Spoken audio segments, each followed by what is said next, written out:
ZEE5 ಇರುವಾಗ ನೀವು ನಿಮ್ಮ ನೆಚ್ಚಿನ ಶೋಗಳನ್ನ ಎಂದಿಗೂ ಮಿಸ್ ಮಾಡಿಕೊಳ್ಳುವುದಿಲ್ಲ. ಅದು ಸಂಪೂರ್ಣ ಉಚಿತವಾಗಿ. ರವಿ, ಹುಡುಗನ ತಂದೆ ಫೋನ್ ಮಾಡಿದ್ರು, ನಾಳೆ ದಿನ ಚೆನ್ನಾಗಿದೆ, ನಿಶ್ಚಿತಾರ್ಥ ಇಟ್ಕೊಳ್ಳೋಣ ಅಂತ. ನಾಳೆನೇ ಇಷ್ಟು ಬೇಗ ಎಂಗೇಜ್ಮೆಂಟ್ ಅಂದರೆ ಹೇಗೆ ಚಿಕ್ಕಪ್ಪ? ಅದಲ್ಲದೆ ಅಪ್ಪ ಅಮ್ಮ ಇನ್ನೂ ಮನೆಗೆ ಬಂದಿಲ್ಲ. ನಾವು ಬಂದಾಯ್ತಲ್ಲಪ್ಪ.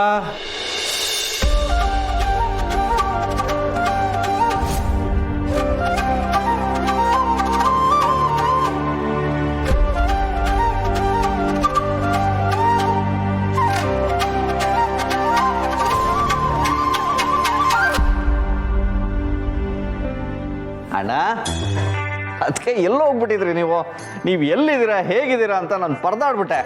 ಅಯ್ಯೋ, ಅದಕ್ಕೆ ಯಾಕೆ ಟೆನ್ಷನ್ ಮಾಡ್ಕೋತೀಯ ಮಹೇಶ? ನಾ ಪೂರ್ಣಿಗೆ ಮೆಸೇಜ್ ಮಾಡಿದ್ನಲ್ಲ, ಹೇಳಿಲ್ವಾ? ಹೇಳ್ದೆ ಮಾವ, ಆದ್ರೂ ಚಿಕ್ಕ ಮಾವಂಗೆ ಏನೋ ಒಂಥರ ಟೆನ್ಷನ್. ನಾವೇನು ಮಕ್ಕಳ ಭಯ ಪಡಕ್ಕೆ? ನಮ್ಮ ವಿಷಯ ಬಿಡಿ. ಅದೇನೋ ನಿಶ್ಚಿತಾರ್ಥ ಅಂತ ಮಾತಾಡ್ತಾ ಇದ್ರಲ್ಲ, ಏನದು? ಅದೇ ಅದಕ್ಕೆ ಹುಡುಗನ ಕಡೆಯವರು ಫೋನ್ ಮಾಡಿದ್ರು, ನಾಳೆ ನಿಶ್ಚಿತಾರ್ಥ ಇಟ್ಕೊಳ್ಳೋಣ ಅಂತ ಕೇಳ್ತಾ ಇದ್ರು. ನಾಳೆನೇ ಎಂಗೇಜ್ಮೆಂಟಾ? ನಾಳೆನೇ ಅಂದರೆ ಕಷ್ಟ ಆಗಲ್ವಾ? ಯಾಕೆ ಕಷ್ಟ ಆಗುತ್ತೆ? ಇನ್ನು 24 ಗಂಟೆ ಟೈಮ್ ಇದೆ, ಎಲ್ಲ ಅರೇಂಜ್ಮೆಂಟ್ಸ್ ಮಾಡ್ಬೋದು.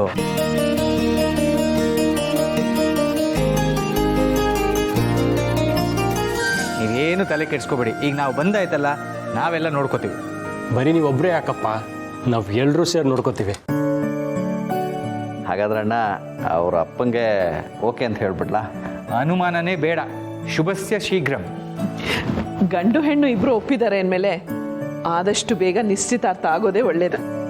ಮನೇಲಿ ಸಂಭ್ರಮ ಶುರುವಾಗ್ಲಿ.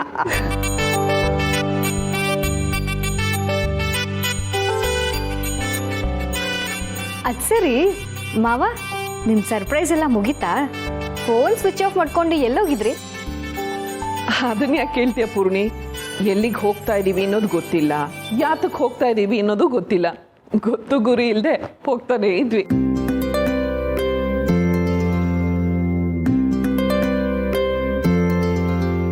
ಅಲ್ಲಿ ಸಿಕ್ತವರೆಲ್ಲ ಸ್ನೇಹಿತರಾದ್ರು.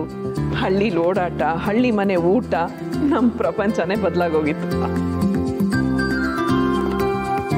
ಹೀಗೆಲ್ಲ ಆಗತ್ತೆ ಅಂತ ನಾನು ಕನಸಲ್ಲೂ ಅನ್ಕೊಂಡಿರ್ಲಿಲ್ಲ.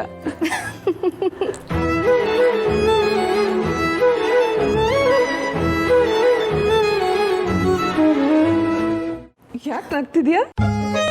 ಏನಿಲ್ಲ, ಹೀಗೆಲ್ಲ ಆಗುತ್ತೆ ಅಂತ ನೀವು ಕನಸಲ್ಲೂ ಅನ್ಕೊಂಡಿರ್ಲಿಲ್ಲ ಅಂತ ಹೇಳಿದ್ರಲ್ಲ, ಅದಕ್ಕೆ ನಗು ಬಂತು.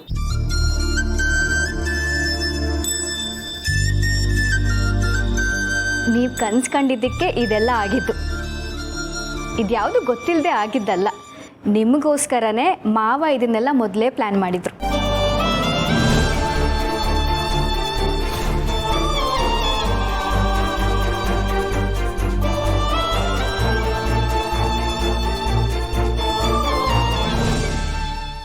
ZEE5 ಆಪ್ ಡೌನ್ಲೋಡ್ ಮಾಡಿ ಎಲ್ಲಾ ಸಂಚಿಕೆಗಳನ್ನು ಸಂಪೂರ್ಣ ಉಚಿತವಾಗಿ ನೋಡಿ.